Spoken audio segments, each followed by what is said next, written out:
How to fix common error in BeReal. Hey guys, welcome back to our channel. In this video, I'll be showing you the procedure to fix common error in BeReal.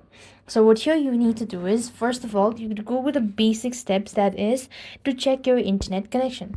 So open up your settings onto your device and then go to the network and internet and click on internet section and make sure to actually go ahead and refresh or restart. That should be able to help.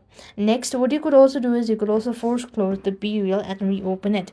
For that, you just want to open up settings once again, and then you want to come to the app section, locate BeReal from the list and click on force stop. While you're on this page, you could also go ahead and click on storage and cache and make sure to clear cache as well.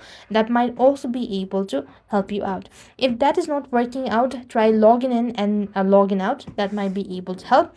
If not, then you could also try restarting your device. That should also be able to help. Despite doing all this, if nothing works out, you could also be due to the outdated version. So go to your respective app store and update the app to the latest version. So these are a couple things you could try to fix common error in BeReal. I hope the video was helpful. Make sure to like, share and subscribe. Thank you for watching. See you in the next video.